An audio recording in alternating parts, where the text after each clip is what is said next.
എല്ലാ വിദ്യാർത്ഥികൾക്കും എൻ്റെ അടുത്ത ക്ലാസ്സിലേക്ക് സ്വാഗതം.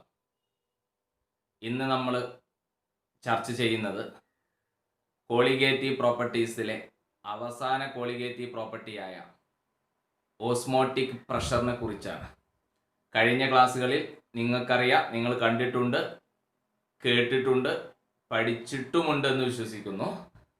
3 കോളിഗേറ്റീവ് പ്രോപ്പർട്ടി നമ്മൾ ഡിസ്കസ് ചെയ്ത് കഴിഞ്ഞു. ഒന്ന് relative lowering of vapour pressure, മറ്റൊന്ന് elevation of boiling point, then depression of freezing point, then 4-മത്തത് ഓസ്മോട്ടിക് പ്രഷർ. ഈ ഓസ്മോട്ടിക് പ്രഷർ എന്തെന്ന് പറയുന്നതിന് മുമ്പ് അതിൽ ഒരു ടേം നിങ്ങൾ പ്രത്യേകിച്ച് ബയോളജി കുട്ടികൾ ബയോളജിയിൽ ഫസ്റ്റ് ഇയറിലൊക്കെ കേട്ടിട്ടുണ്ടെന്ന് ഞാൻ വിശ്വസിക്കുന്ന ഓസ്മോസിസ്. ആ ഓസ്മോസിസ് പറഞ്ഞിട്ട് നമുക്ക് ഓസ്മോട്ടിക് പ്രഷറിലേക്ക് കിടക്കാം. ഇനി ഓസ്മോസിസ് പറയുന്നതിന് മുമ്പ് ഞാൻ നിങ്ങൾക്ക് ചില എക്സാമ്പിൾ പറഞ്ഞു തരാം. ഉദാഹരണമായിട്ട് നമുക്കറിയാം, നമ്മൾ മാങ്ങ ഉപ്പിലിടും അല്ലേ.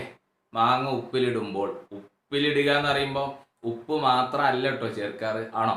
അല്ല, ഉപ്പിൻ്റെ സൊല്യൂഷനാണ്. അതൊരു സാൾട്ട് സൊല്യൂഷൻ അല്ലേ. ഇതിലേക്ക് ഇടുമ്പോൾ എന്താ സംഭവിക്കുന്നത് നിങ്ങൾ?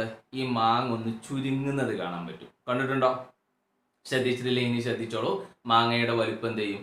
ആ ചുരുങ്ങി വരിക്കും. ചുരുങ്ങുന്നതിന് ശ്രിങ്ക് എന്നാണ് പറയാറുള്ളത്.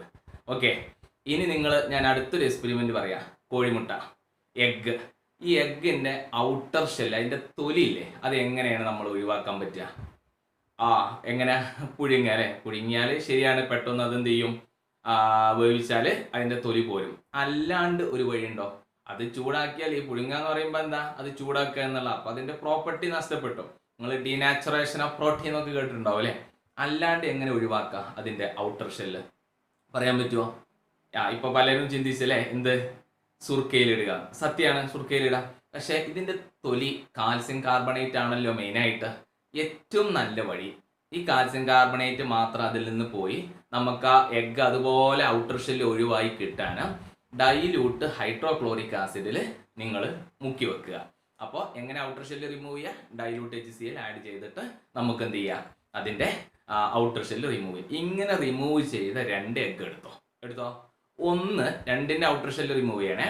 Then egg after removing outer shell by dipping in dilute HCl, then 1 put in normal water and another in saline solution അല്ലെങ്കിൽ ബ്രൈൻ സൊല്യൂഷൻ അല്ലെങ്കിൽ ഉപ്പ് വെള്ളം എന്നൊക്കെ പറയാം, സാൾട്ട് സൊല്യൂഷൻ. ഇങ്ങനെ 2 ഒന്ന് വെള്ളത്തിലൂടെ, ഒന്ന് ഉപ്പ് വെള്ളത്തിലൂടെ. എന്നിട്ട് നിങ്ങളൊന്ന് ഒബ്സർവ് ചെയ്യുക, എന്താ സംഭവിക്കാറ്? നിങ്ങൾ ഉപ്പ് വെള്ളത്തിൽ വെച്ച ഈ കോഴിമുട്ടയുടെ വലുപ്പം ശ്രിങ്ക് ചെയ്യുന്നതും കാണാം. വെള്ളത്തിലിട്ട ഈ കോഴിമുട്ട, നമ്മൾ ഔട്ടർ ഷെല്ല് റിമൂവ് ചെയ്ത എഗ്ഗ് ആട്ടോ ഉദ്ദേശിച്ചത്, എഗ്ഗ് എന്ത് ചെയ്യും? അതിന്റെ വലുപ്പം കൂടുകയും ചെയ്യും.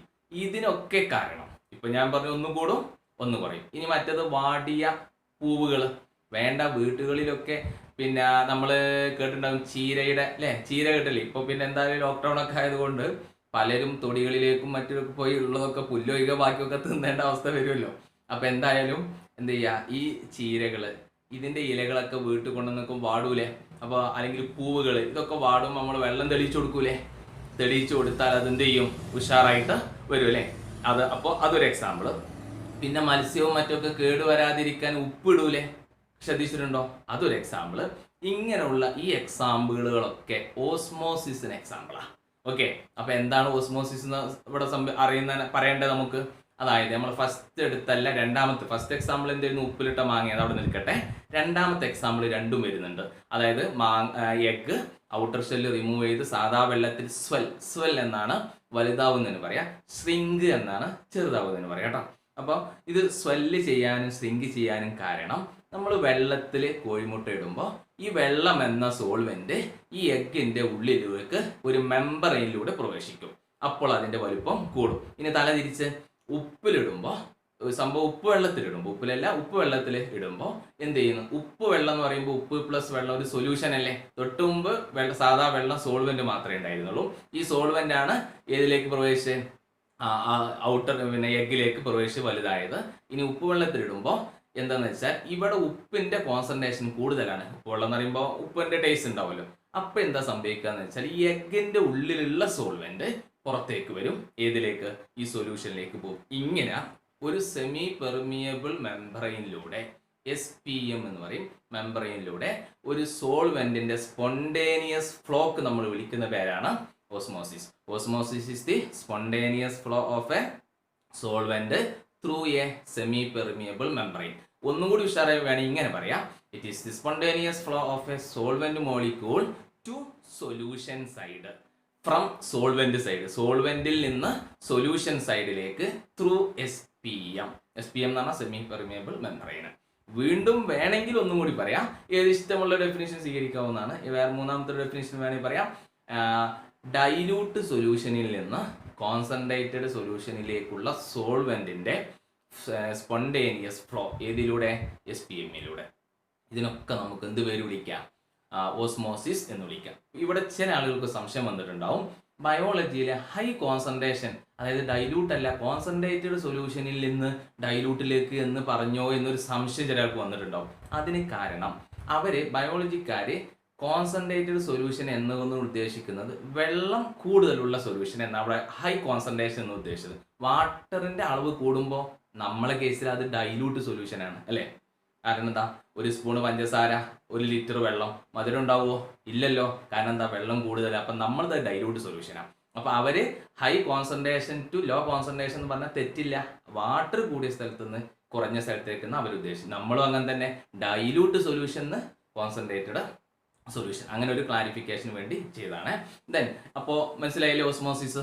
ഇതിനൊക്കെ എക്സാമ്പിൾ ഇത് തന്നെയാണ്. എഗ് നല്ലൊരു എക്സാമിന് ചോദിക്കാറുണ്ട്. Egg after removing outer shell become swell in water and become shrink in saline water. Okay, ഇനി ഇങ്ങനെയുള്ള ഈ ഫ്ലോനെ ജസ്റ്റ് ഒന്ന് പ്രിവെന്റ് ചെയ്യാൻ വേണ്ടി നമ്മൾ കൊടുക്കുന്ന minimum excess pressure just to stop osmosis is called osmotic pressure. It is the minimum excess pressure applied to solution side. Okay, solution side. ഈ solution side മനസ്സിലാണ്. ഞാൻ ചിത്രം കാണിച്ചിട്ടുണ്ട്, നിങ്ങൾ നോക്ക്. ഓസ്മോസിസിന്റെ ചിത്രം കണ്ട നിങ്ങൾ, ഒരു സൈഡില് സൊല്യൂഷനോ പിന്നെ ഒരു വരണ്ടേ, അതാണ് SPM. ഇപ്പുറത്ത് ആരാളുള്ളത്? ഫസ്റ്റില് സോൾവെന്റ്, പിന്നെ ഒരു SPM, പിന്നെ ആരാ? സൊല്യൂഷൻ. ഈ സൊല്യൂഷന്റെ ലെവൽ കുറച്ച് കൂടുതൽ കണ്ടില്ലേ? കാരണം എന്താ, സോൾവെന്റ് SPM-ലൂടെ ഒരു ആരോ മാർക്ക് ഉണ്ടോ, ഇങ്ങനെ വരുമ്പോൾ അവിടെ അളവ് കൂടും. അതാണ് ഓസ്മോസിസ്. ഇങ്ങനെ പിന്നെ ഈ ഓസ്മോസിസിനെ ജസ്റ്റ് പ്രിവെന്റ് ചെയ്യാൻ വേണ്ടി നമ്മൾ അപ്ലൈ ചെയ്യുന്ന പ്രഷറിന്റെ പേരാണ് ഓസ്മോട്ടിക് പ്രഷർ. പിന്നെ ജസ്റ്റ് പ്രിവെന്റ് കേട്ടോ. അപ്പൊ ഞാനിങ്ങനെ പോകുമ്പോൾ ഒരാളിനെ ജസ്റ്റ് ഒന്ന് തടഞ്ഞു വെച്ച്, ആ തടഞ്ഞു വെച്ചുകൊണ്ട് ഞാൻ ജസ്റ്റ് ആ കറക്റ്റ് പോയിന്റിൽ അവിടെ നിൽക്കണം. ആ തടയുന്ന ശക്തി കൊണ്ട് ഞാൻ തിരിച്ചിങ്ങോട്ടും പോകാൻ പാടില്ല, അല്ല വന്ന ആൾ എൻ്റെ കൈയും കൊണ്ട് ഇങ്ങോട്ടും പോകാൻ പാടില്ല. ജസ്റ്റ് അവിടെ നിർത്തുക. That is osmosis.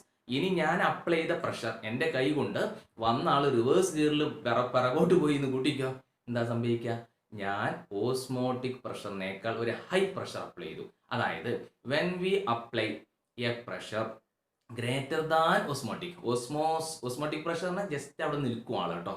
അതായത് ഫ്ലോ ജസ്റ്റ് സ്റ്റോപ്പ് ചെയ്യുക. ഇനി അടുത്തെന്താ ചെയ്യുന്നത്? ഞാൻ അപ്ലൈ ചെയ്ത പ്രഷർ ആരേക്കാൾ കൂടുതൽ? ഓസ്മോട്ടിക്കിനേക്കാൾ കൂടുതലാണ്. വന്ന ആൾ ഇങ്ങനെ ഇങ്ങോട്ട് പോകില്ലേ? അപ്പൊ എന്തായി? സോൾവെന്റിൽ നിന്ന് സൊല്യൂഷനിലേക്ക് പോവേണ്ട സാധനം സൊല്യൂഷനിൽ നിന്ന് എവിടേക്ക് പോയി? തിരിച്ചു പോയി. ഇതിനാണ് റിവേഴ്സ് ഓസ്മോസിസ് എന്ന് വിളിക്കുക. അപ്പൊ ഓസ്മോസിസ് ആയി, ഓസ്മോട്ടിക് പ്രഷറായി, റിവേഴ്സ് ഓസ്മോസിസ് ആയി. അപ്പൊ നിങ്ങൾ ചിന്തിക്കുക, flow of solvent molecule from solution to solvent side, അല്ലെങ്കിൽ from concentrated solution to dilute solution through SPM is called. അതിനാണ് എന്തെന്ന് വിളിക്കുന്നത് നമ്മൾ? പിന്നെ റിവേഴ്സ് ഓസ്മോസിസ് എന്ന് വിളിക്കുന്നത്. ഓക്കെ, ഇനി ഈ റിവേഴ്സ് ഓസ്മോസിസിന്റെ ഒരു ബെസ്റ്റ് ആപ്ലിക്കേഷൻ, നല്ലൊരു എക്സാമ്പിൾ ആണ് കടൽ വെള്ളത്തിൽ നിന്ന്. നമ്മൾ ഉപ്പ് വെള്ളമല്ലേ കടലിലുള്ളത് മെജോറിറ്റിയും, അതിൽ നിന്ന് ഉപ്പിനെ വേർതിരിച്ച് വെള്ളം മാത്രം കൊണ്ടുവരിക, അതായത് ശുദ്ധീകരിക്കുക. ഡീസാലിനേഷൻ ഓഫ് സീ വാട്ടർ എന്നാ പറയുക. ഡീസാലിനേഷൻ എന്നാണ് ഉപ്പല്ലേ. Desalination of sea water is the good അല്ലെങ്കിൽ best application of reverse osmosis. അതിന്റെ ചിത്രം കണ്ടോ? ഇങ്ങനെയാണ് ഫ്രഷ് വാട്ടർ കിട്ടുന്നത്. ഇതിനു വേണ്ടി ഉപയോഗിക്കുന്ന ഒരു പ്രത്യേക സെമി പെർമിയബിൾ മെമ്പറിനെ, അതാണ് സെല്ലുലോസ് അസറ്റേറ്റ് എന്ന് വിളിക്കട്ടോ. എന്താണ്? Cellulose acetate. ഇനി ശ്രദ്ധിക്കുക, ഓസ്മോട്ടിക് പ്രഷറിലൂടെ അല്ലേ നമുക്ക് എത്തേണ്ടതിന് മുമ്പ് ഓസ്മോസിസ് പറഞ്ഞാൽ. ഇനിയും തീർന്നില്ല. 2 സൊല്യൂഷൻ ഉണ്ട്. 2 സൊല്യൂഷന്റെയും കോൺസെൻട്രേഷൻ ഈക്വൽ ആണെന്ന് കൂട്ടിക്കോ. കോൺസെൻട്രേഷൻ ഈക്വൽ ആന്ന് പറഞ്ഞാൽ ഓസ്മോട്ടിക് പ്രഷർ ഈക്വലാ എന്നും വേണമെങ്കിൽ പറയാം. കോൺസെൻട്രേഷൻ ഈക്വൽ ആകുമ്പോൾ എന്ത് ചെയ്യൂല? നിങ്ങൾ ഫ്ലോ ഇങ്ങോട്ടും ഉണ്ടാവില്ല, ഇങ്ങോട്ടും ഉണ്ടാവില്ല. കാരണം ഒന്ന് ഡൈലൂട്ടും ഒന്ന് കോൺസെൻട്രേറ്റഡ് ആവണ്ടേ ഓസ്മോസിസ് നടക്കണമെങ്കിൽ. If the solutions having same osmotic pressure അല്ലെങ്കിൽ same molar concentration is called isotonic solution. കേട്ടിട്ടുണ്ടാവും അല്ലേ, ഐസോട്ടോണിക്. ദെൻ ഇതുപോലെ തന്നെ ഹൈപ്പർട്ടോണിക് കേട്ടിട്ടുണ്ടോ, ബയോളജിയിൽ കേട്ടിട്ടുണ്ടോ, അല്ലാത്തൊരു ശ്രദ്ധിച്ചാൽ മതി. ഹൈപ്പർട്ടോണിക് എന്ന് പറഞ്ഞാൽ ഒരു സൊല്യൂഷന് ഓസ്മോട്ടിക് പ്രഷർ അല്ലെങ്കിൽ കോൺസെൻട്രേഷൻ കൂടുതൽ മറ്റേതിനേക്കാൾ. ഈ കൂടുതലുള്ള സാധനത്തിന് ഹൈപ്പർട്ടോണിക് എന്നും കുറവുള്ളതിനെ ഹൈപ്പോട്ടോണിക് എന്നും വിളിക്കുന്നു. അപ്പോൾ 3 പേരായി. Isotonic means same osmotic pressure or same molar concentration. Hypertonic the solution which have a high osmotic pressure or concentration with respect to other. Then തലതിരിച്ചാണെങ്കിൽ ലോ ആണെങ്കിൽ അതിനെ ഹൈപ്പോട്ടോണിക് എന്നും വിളിക്കുന്നു. അപ്പോൾ 3 ടൈപ്പായി.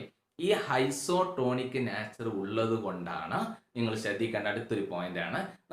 ഞാൻ തുടക്ക ക്ലാസ്സിൽ ഫസ്റ്റ് ക്ലാസ്സിൽ ഒരു വാചകം പറഞ്ഞു, നിങ്ങൾ ശ്രദ്ധിച്ചോ എനിക്കറിയില്ല. 0.9% NaCl സൊല്യൂഷൻ ഇൻട്രാവീനസ് ഇഞ്ചക്ഷൻ ഉപയോഗിക്കുന്നു. അതായത് ഗ്ലൂക്കോസ് ഒക്കെ കയറ്റുമ്പോൾ ഞാൻ അന്ന് പറഞ്ഞിട്ടുണ്ട്, പോയിട്ടാണ്ട് എവിടെയെങ്കിലും ശരീരത്തിൽ 2 കുത്തി വെക്കല സൂചി, ഗ്ലൂക്കോസ് കയറ്റാൻ വേണ്ടിയുള്ള നീഡിലല്ലോ, പകരം എന്താ ഞരമ്പ് നോക്കിയിട്ടല്ലേ കുത്ത. ഈ ഞരമ്പിലൂടെ കൊടുക്കുന്ന ഇഞ്ചക്ഷന് പൊതുവെ ഇൻട്രാവീനസ് ഇഞ്ചക്ഷൻ എന്ന് വിളിക്കാം. ഈ ഇൻട്രാവീനസ് ഇഞ്ചക്ഷന് വേണ്ടി നമ്മൾ ഉപയോഗിക്കുന്ന മരുന്ന് 0.9% NaCl സൊല്യൂഷനാണ്. അതെന്ത് സൊല്യൂഷനാണ്? ഐസോട്ടോണിക്. ഇപ്പോൾ ചോദിക്കാറുണ്ട് എന്തുകൊണ്ടാണ് 0.9% NaCl is used for intravenous injection. Answer, it is isotonic with the fluids in RBC, red blood cell. കാരണം there is no osmosis occur. അതുകൊണ്ട് നമ്മളെ ശരീരത്തിലെ സെല്ലുകൾ സ്വെല്ലും ചെയ്യൂല, ശ്രിങ്കും ചെയ്യൂല. ഇനി അഥവാ നമ്മൾ ഉപയോഗിക്കുന്ന ഈ സൊല്യൂഷനിലെ മരുന്നില്ലേ 0.9 കൂടുതലാണ് കോൺസെൻട്രേഷൻ എങ്കിൽ എന്തായി? നമ്മളെ സൊല്യൂഷൻ കോൺസെൻട്രേഷനും ശരീരത്തിൽ RBC എന്തോ കോൺസെൻട്രേഷൻ കുറവുള്ളതായില്ലേ. അപ്പൊ അവിടെ നിന്ന് എന്ത് ചെയ്യും? RBCയിൽ നിന്ന് മരുന്നിലേക്ക് ഫ്ലോ ചെയ്യും ആര്? സോൾവെന്റ്. അപ്പൊ എന്താ സംഭവിക്കുക? അവിടുന്ന് ഇങ്ങോട്ട് വരുമ്പോൾ ശ്രിങ്ക് ആവും, അല്ലെങ്കിൽ ഇവിടുന്ന് പുറത്തേക്ക് വേണം. ഇനി തലതിരിച്ച് നമ്മൾ ഉപയോഗിക്കുന്ന ഈ 0.9% NaCl സൊല്യൂഷൻ 0.9 കുറവാണ് കോൺസെൻട്രേഷൻ എങ്കിൽ നമ്മളെ എന്തായി? 0.9% ഡൈല്യൂട്ട് ആയി RBC ഫ്ലൂയിഡ് കോൺസെൻട്രേറ്റഡ്. അപ്പൊ ഇവിടുന്ന് അങ്ങോട്ട് കിടക്കും അല്ലേ? അങ്ങോട്ട് കിടക്കുമ്പോൾ RBC സ്വെൽ ചെയ്യും. മനസ്സിലാവുണ്ടോ? അപ്പൊ ഇവിടുന്ന് അങ്ങോട്ടും അവിടുന്ന് ഇങ്ങോട്ടും. അപ്പൊ കണ്ടില്ലേ, ഐസോട്ടോണിക്കിന് എക്സാമ്പിളായി. ഇതേ എക്സാമ്പിൾ വെച്ച് ഹൈപ്പർട്ടോണിക്കും പറഞ്ഞ് ഹൈപ്പോട്ടോണിക്കും പറഞ്ഞു. ഓക്കെ, ഇനി ആ ഒരു കാരണം കൊണ്ട് നമ്മൾ ഇഞ്ചക്ഷന് വേണ്ടി ഇൻട്രാവീനസ് ഇഞ്ചക്ഷന് വേണ്ടി 0.9 പാടുള്ളൂ. There is no osmosis because അല്ലെങ്കിൽ കോൺസെൻട്രേഷൻസ് ആർ ഈക്വൽ, അല്ലെങ്കിൽ osmotic pressures are equal. Okay, അങ്ങനെ പറയും, നമുക്ക് കാര്യങ്ങൾ പറയാവുന്നതാണ്. ദെൻ അപ്പോൾ ആ കാര്യങ്ങൾ പ്രത്യേകം ഓർത്തിരിക്കണം. ഇങ്ങനെ അഥവാ ഒരു മെംബ്രെയിനിലൂടെ ഒരു മെംബ്രെയിന് ഈ സോൾവെന്റിനെ പുറത്തേക്ക് വരാൻ അനുവദിക്കുകയാണെങ്കിൽ അതിനെ എക്സ് ഓസ്മോസിസ് എന്നും, ഉള്ളിലേക്ക് പോകാനാണെങ്കിൽ അതിനെ എൻഡോസ്മോസിസ്, അല്ലെങ്കിലും പണ്ട് കേട്ടിട്ടില്ലേ exothermic, endothermic. So if the membrane allow the solvent molecule to come out is called exosmosis. If the membrane allow the solvent molecule to enter inside is called endosmosis. ഇത്രയാണ് osmosis. ഇനി osmotic പ്രഷറും നമ്മളെ എന്തിനാ colligative property ഉപയോഗിക്കാറ്? ഓർമ്മല്ലേ? എന്തിന്? M2 കാണാനല്ലേ? അതിലേക്ക് കടക്കാം കേട്ടോ. നോക്കൂ, ദെൻ M2 മീൻസ് നമ്മൾ ഓസ്മോട്ടിക് പ്രഷറിന്റെ പിന്നെ ഒരു കാര്യം പറയാൻ മറന്നു. ഓസ്മോട്ടിക് പ്രഷറിൽ നിന്നാണ് ഇനി M2 ഉണ്ടാക്കുന്നത്. ഈ ഓസ്മോട്ടിക് പ്രഷറിന് നമ്മൾ ഉപയോഗിക്കുന്ന സിമ്പലാണ് പൈ. ഞാൻ കാണിക്കുന്നുണ്ട് സ്ക്രീനിൽ. ഈ പൈ ഇങ്ങനെ ഒരു എക്സ്പെരിമെന്റ് ആണ്. അപ്പോൾ എന്താണ് ഓസ്മോട്ടിക് പ്രഷർ പറഞ്ഞില്ലേ? ഇനി നമ്മളെ ലക്ഷ്യം എന്താ? ഓസ്മോട്ടിക് പ്രഷർ പറഞ്ഞിട്ടല്ലേ ഉള്ളൂ. ഇനി ഇത് ഉപയോഗിച്ച് എന്തിനൊരു ഇക്വേഷൻ ഡിറൈവ് ചെയ്തുണ്ടാക്കണം? ആദ്യം ഒരു ഇക്വേഷൻ ഉണ്ടാക്കി അതിൽ നിന്ന് M2 കണ്ടെത്തണ്ടേ, അതിനൊരു ഇക്വേഷൻ ഉണ്ടാക്കണ്ടേ. ഇനി അത് ചെയ്യണമല്ലോ നമ്മൾ. അപ്പൊ അതിന് പോകുന്നത്. അപ്പോൾ പൈയുടെ ഡെഫിനിഷൻ പറഞ്ഞ് ഓസ്മോട്ടിക് പ്രഷറിന്റെ. ഇനി അടുത്തത് നമ്മൾ ഓർമ്മ ഉണ്ടോ? കഴിഞ്ഞ ഇതിലൊക്കെ നമ്മളൊരു ഗ്രാഫ് വെച്ചിട്ട് ഇറ്റ് വാസ് എക്സ്പെരിമെന്റ് ചെയ്യുന്നല്ലേ. ഇതുപോലെ ഇവിടെ 2 എക്സ്പെരിമെന്റ് ഉണ്ട്. 2 സയന്റിസ്റ്റുകളുടെ എക്സ്പെരിമെന്റ് അങ്ങ് അപ്ലൈ ചെയ്യാണ്. വാൻ ഡു ഹോഫ് എന്ന് പറഞ്ഞ ഒരാളൊക്കെ ഉണ്ട്. ഏതായാലും പോട്ടെ, ഇവരെ 2 പേരുടെ 2 സയന്റിസ്റ്റ്മാരുടെ റിസൾട്ടിൽ നിന്ന് it was experimentally found that pi directly proportion to C and pi directly proportion to T. C എന്ന് പറഞ്ഞാൽ മൊളാരിറ്റി അല്ലെങ്കിൽ കോൺസെൻട്രേഷൻ. കോൺസെൻട്രേഷനിൽ ഇവിടെ മൊളാരിറ്റി ആണ്. ഇതുവരെ എന്ത് ചെയ്യുന്നു? മൊളാലിറ്റി ആയിരുന്നു കേട്ടോ. So pi proportion to C and pi proportion to T രണ്ടും കൂടി ഒരുമിച്ച് it was experimentally found that pi proportion to C T എന്ന് കിട്ടും. ഓർ പ്രൊപ്പോർഷൻ അടുത്ത സ്റ്റെപ്പിൽ പ്രൊപ്പോർഷനാലിറ്റി ചിഹ്നം ഒഴിവാക്കി ഞാൻ ആർ എന്ന gas constant, universal gas constant കൊടുത്തു. പ്രഷറിന്റെ ടേമിൽ ഗ്യാസ് കോൺസ്റ്റന്റിന്റെ മെയിൻ വാല്യൂ നമ്മൾ സാധാരണ പ്രഷറിന്റെ സ്റ്റാൻഡേർഡ് യൂണിറ്റ് ബാറിലല്ലേ പറയാറുള്ളത്, 0.083 ആണ് ബാറിൽ പറയുകയാണെങ്കിൽ. ഇനി ATM പറയുകയാണെങ്കിൽ 0.082 ജൂൾ പെർ കെൽവിൻ ആട്ടെ. 8 പോയിന്റ് അതുകൂടെ പറ്റൂല, അത് എനർജിയുമായി ബന്ധപ്പെട്ട യൂണിറ്റാണ്. Anyway pi is equal to R into CT എന്ന് കിട്ടിയില്ലേ? ഇതാണ് ഒരു ഇക്വേഷൻ. ഇനി ഇതിൽ നിന്ന് M2 ഉണ്ടാക്കുന്നത് വീണ്ടും pi is equal to R into CT. അതിൽ ആറും ടിയും ഞാൻ സൈഡിലേക്ക് എടുത്ത് സി എന്താ? മൊളാരിറ്റി. മൊളാരിറ്റിയുടെ ഇക്വേഷൻ കൊടുത്തു നോക്ക്. എന്താ പറയുക? W2 into 1000 by m2 into volume in millilitre into R into T എന്ന് വന്നില്ലേ. ഇതിൽ നിന്ന് m2 കണ്ടുകൂടെ, m2 ഇങ്ങോട്ട് വെച്ചോ. അപ്പൊ എന്താ വരിക, W2 into 1000 into R into T divided by pi into volume in mn. This is the equation for calculating m2. Okay, ഇത്രയാണ് m2. അപ്പോൾ m2 ആയി, മുമ്പുള്ള equation pi equal to CRT എന്നുമായി. ഓക്കെ, ഇനി ശ്രദ്ധിക്കേണ്ടത് ഒരു ചോദ്യത്തിൽ വളരെ പ്രധാനപ്പെട്ട മറ്റു 3 കാര്യങ്ങളില്ലേ, റിലേറ്റീവ് എലിവേഷന്, ഡിപ്രഷൻ, ഈ 3 ഓസ്മോട്ടിക് പ്രഷറിൽ ഒന്നുകൂടി ടെമ്പറേച്ചർ കൂട്ടുക അല്ലെങ്കിൽ കുറയ്ക്കുക. പക്ഷെ ഓസ്മോസിസിൽ അങ്ങനെയൊന്നുമില്ല. സാധാ ടെമ്പറേച്ചറിലാണ് നമ്മൾ എന്ത് ചെയ്യുന്നത്, ഓസ്മോസിസ് പ്രഷർ മെഷർമെന്റ് നടക്കുന്നത്. സോ ഈ കാരണം കൊണ്ട് osmotic pressure method is measured at normal temperature. കൂടാതെ മൊളാരിറ്റിയാണ് ഇവിടെ ഉപയോഗിക്കുന്നത്, മൊളാലിറ്റിക്ക് പകരം. ഈ 2 റീസൺ കാരണം osmotic pressure method is used to prefer for calculating molar mass of macromolecules like polymer, protein etcetera. അതായത് പോളിമറിൻ്റെയും പ്രോട്ടീൻസിൻ്റെയൊക്കെ മോളിക്കുലാർ മാസ് കാണാൻ വേണ്ടി ആ മൊത്തം 4 കോളിഗേറ്റീവ് പ്രോപ്പർട്ടീസിൽ ഏതാണ് ഏറ്റവും നല്ലത്, osmotic pressure method. Why? Because is measurement occur at normal temperature and molarity is used instead of molality. Okay, ഈ 2 റീസൺ വളരെ ഇമ്പോർട്ടൻ്റ് ആണ്. ഇത്രയാണ് ഈ ക്ലാസ് കൊണ്ട് ഉദ്ദേശിക്കുന്നത്.